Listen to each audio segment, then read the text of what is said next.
Hello and welcome to my channel. Just quickly, I'm going to apologise for the shitty background. Still haven't sorted that out. I am in the process of doing it, so I am sorry. Just try and ignore all of this. As you know, if you've seen my most recent videos, I had every intention of uploading a bacon video with the kids this week, but they are poorly and they have been all week. They've been off school all week, so we just haven't managed to get it filmed. I promise we will at some point. It's just not happened. But it's not Easter yet anyway, and it's an Easter related video, so it's not all that bad. But if you do hear the kids, they are upstairs, so that is, if you hear any background noise, that's what that is. I thought today I would talk to you about living with eczema. I have had eczema since I was a tiny baby. Don't even know how old I was when I first got it. And I do remember having really severe eczema as a child. My mum would have to put wet wraps on my arms. It was awful. It was absolutely horrendous. I was like a mummy, basically. And if I just put a line on my skin with a nail, it would just rip open and just bleed and then just be a nightmare. And as I've got older, my eczema hasn't been that bad. It's cleared up a whole bunch. Sort of, if you looked at my skin, you wouldn't be able to tell I had eczema. However, practically everything affects it. The cold affects it, the sun affects it, every season affects my eczema, and not only that, I have to be so careful with what I put on my skin. So any creams I wear, I can be absolutely fantastic for the majority of the time. I know I've got one cream that I used for about 7 years of my life, maybe 6 years of my life. And all of a sudden, my skin decided to become allergic to it. So every time I used it thereafter, my skin would flare up and blotch out and get really itchy and sore. Which in turn then makes me scratch, which makes my skin break open, and then it will just scab over and I'll just look disgusting. So that's what happens with my eczema. And it's been like this for as long as I can remember. My skin is always dry, always. Winter, it is a million times worse. I look really old and haggard in the winter because my skin just doesn't get moisture. It doesn't. The second I put any moisturising cream on it, it sucks it up, and within about 5 to 10 seconds, it's dry again. No matter how often I cream my skin, which I do several times a day, it still is dry and flaky and not that nice. If I get out of the bath, within about 5 minutes, I'm honestly like a tortoise. My skin is so dry and tight, I feel like I can't move. And if I do move, it will like crack open. It doesn't, but that's how it feels to me. So I'm always moisturising. I use so many different moisturisers, it's ridiculous. The one that works the most at the moment is the Sanex moisturiser. But with that, I can't use it on my face because my face reacts to it. I don't really tend to use a whole lot of creams on my face because of that. I have, where is it? This one. It is the Olay Hydration and Radiant Glow. That's the one I use for my skin at the moment. It helps. I mean, it still gets a bit sore and red, but that's really the only cream that I can find that's good. I have just ordered some more online of a different cream in the hope that it may work, because my skin is just so red and sore constantly, and it's constantly dry. It's never not dry. The sun helps it a little bit. I mean, your skin is naturally plumpier in, is that a word? I keep using that word in the last couple of videos. Your skin is naturally plumper is the word I'm looking for in the sun. But again, if we have a water fight with the kids, immediately my skin is dry and itchy, and then if I leave the water on for too long, I'll get really sore, and as soon as I scratch, my skin will just break open and bleed everywhere. I do get conscious about my eczema, of course I do. I think the thing is, my skin is so dehydrated, and not only that, and it's not really something I talk about, to be honest, but my hands are so wrinkly. I've got such severe old woman hands. And do you know what? I've never ever got this looked at. I know there is a condition to do with my hands, and it's why they just look like, literally, they're like old women's hands, look. They are so wrinkly. I hate them. And it's to the point that if someone says to me, oh, hold out your hand and I'll give you something, I physically won't do it in case they notice how bad my hands are. I don't like holding people's hands. I don't like people seeing my hands. I try and cover them as much as possible because of this. Yeah, because of my hands, I just get really embarrassed about them. So as far as sort of skin, of course I do get conscious. I think it's quite standard in everyone I look at has like this perfect healthy looking skin, and mine's very dry and not very healthy looking, and it doesn't matter what I do, it just doesn't seem to help. I use so many different creams, I use face masks, I use oils, I've even used Vaseline in the hope that it would bring some sort of life into my skin, but it basically just chucks a load of oil on top of it and doesn't help. I do get quite lucky with my skin as far as breakouts.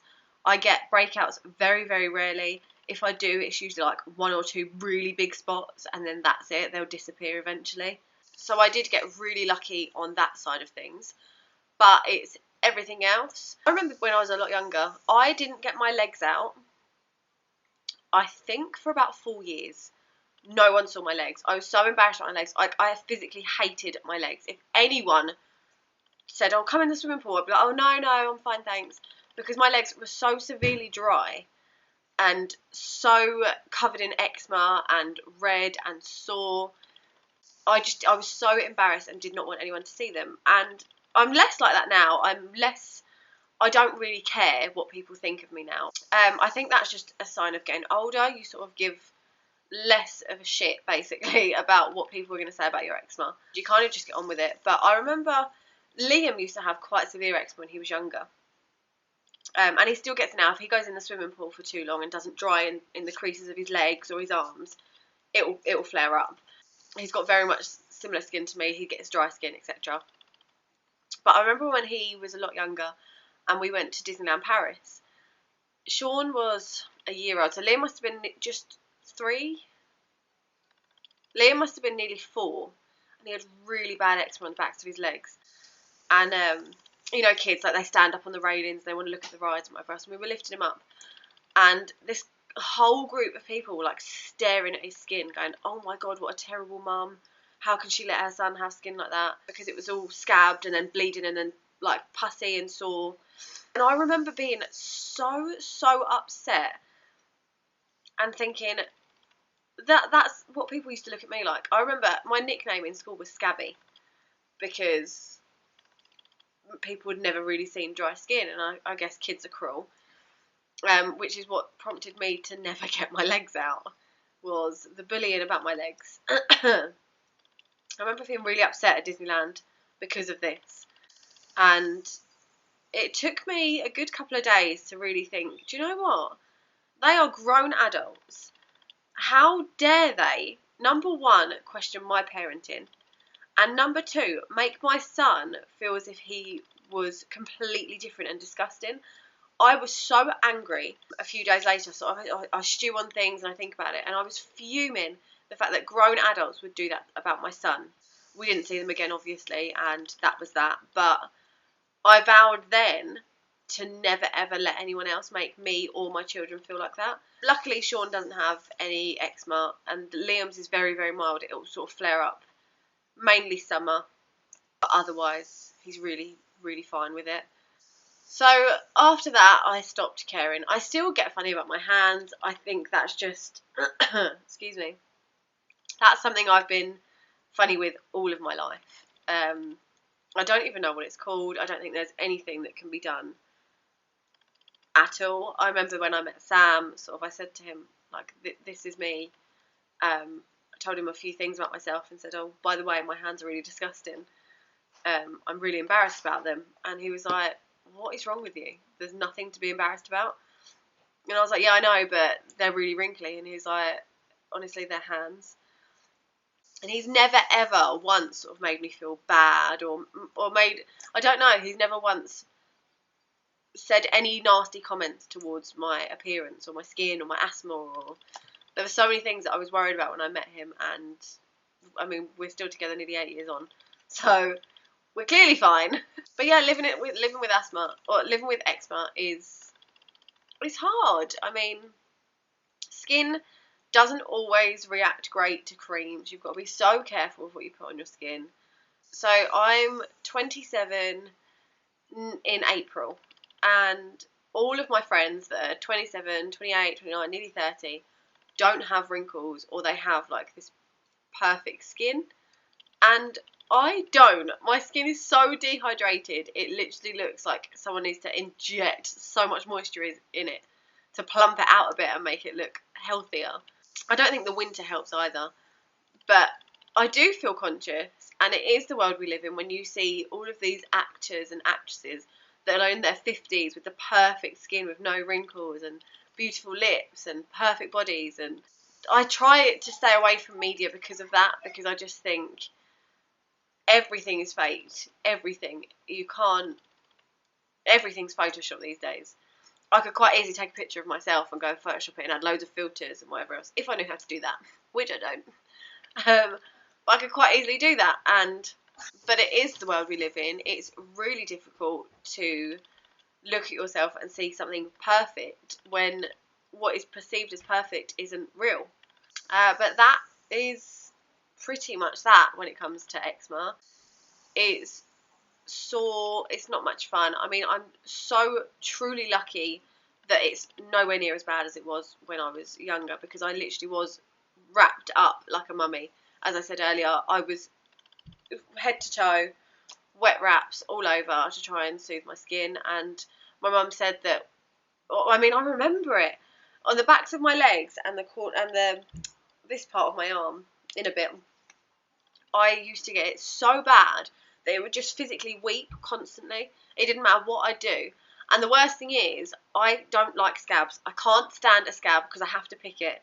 So I would have like scabs from here to here, and I would just pick them off. They'd bleed all over again, and then start the process of weeping out for at least 2 weeks, and then start again. The backs of my legs were probably the worst they could have ever have been. I know how tremendously difficult it is as a child to get bullied about something, because people don't understand what it is, and they don't realise how bad their words are and how damaging they can be. I was the one that got bullied about my eczema, so much so that in fact there was a boy in my year, he had bright ginger hair, and he was the one that started off calling me Scabby. And I remember running home being so heartbroken, because I didn't like my eczema anyway, but I thought that day that I would wear a summer dress to fit in with all the girls. But I wore knee-high socks to cover my legs up, and we were all doing handstands. We all had shorts on underneath our dresses. We were doing handstands against the wall, and he saw the tops of my legs, and he was like, "Oh, you're so scabby." And I was devastated, like you wouldn't believe. Anyway, I went home and told my mum, sobbed to her, of course, and she said, "You need to say one thing to him, and you need to say this to him, and it will stop him."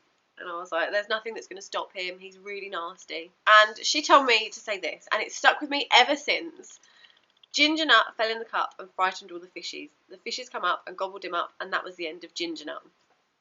And I remember her telling me, and I just fell about laughing. And I was like, "That's really funny." And she said, "If you say that to him, he will stop bullying you." And I was like, "I don't want to be horrible." And she said, "You need to do this because you can't let him bully you." So I did. I went into primary school the next day, and I said that rhyme to him, and he then was the one crying, and everyone was laughing at him. And I felt so guilty that I went up to him after and I said, "I'm really sorry. You really hurt my feelings yesterday when you said stuff about my skin, because I have such bad eczema, and I'm really sad. I'm really sorry. I didn't mean to upset you. I just wanted you to know how it felt."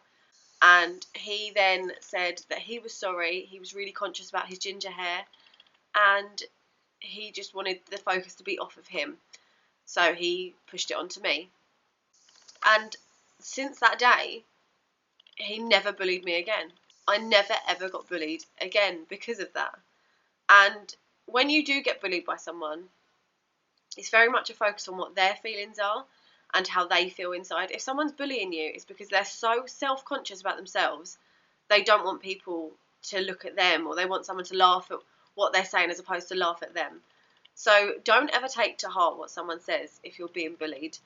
It is really, I hate bullying so much, but it isn't because the fault lies with you. It's because of the person that bullies you, that is bullying you, is the one who wants to push the focus off of them. So if anyone gets bullied for whatever reason, mine was for eczema, but if anyone gets bullied, please, please, please do not do anything to harm yourself or to pull yourself away from that. I mean, I know how harsh bullying can be, and I got really lucky to only have that in my lifetime, but bullies are cruel and they try and push their issues onto you. So if you are getting bullied, please speak to someone and don't be afraid to speak to them. Every person in this world is perfect in their own right, and if they are getting bullied for one reason or another, it's not because of anything they've done or could change or could do or should do. It's purely because someone else feels insecure, and they probably just need a friend or some love or something. I mean, don't get me wrong, some people are just arseholes. That's the truth of it. Not everyone in this world is nice. You're not going to get on with everyone. But if you are being bullied, please don't take it to heart, and please don't let it affect you. Smile, laugh it off, say, if that's your opinion, that's absolutely fine. But an opinion is not a fact. And walk away with your head held high, because you as a person are absolutely beautiful and nothing is wrong with you. Nothing. That's it for this Friday's ramble. Sorry again that it's not the video that I planned to do, but you can't help illness, can you? Thank you so much for watching. If you did like it, please give it a big thumbs up. And if you want to see more from me, please click that little subscribe button. I think it's this side. It's down there. Click the subscribe button. Thank you again, and I will see you on Monday. Goodbye. Side note, sorry about the hair. I had a shower last night and I put it in a French plait. This is how it's turned out. Couldn't be bothered to do anything with it, so that happened. Also, if you saw my video last week, one of them, don't know what one it was, you'll know that I got this, the lip plumping gloss. Got it on today, along with the Kylie Jenner lip kit. Got both of these on. My lips are stinging like a bitch. Really painful still, but quite like it.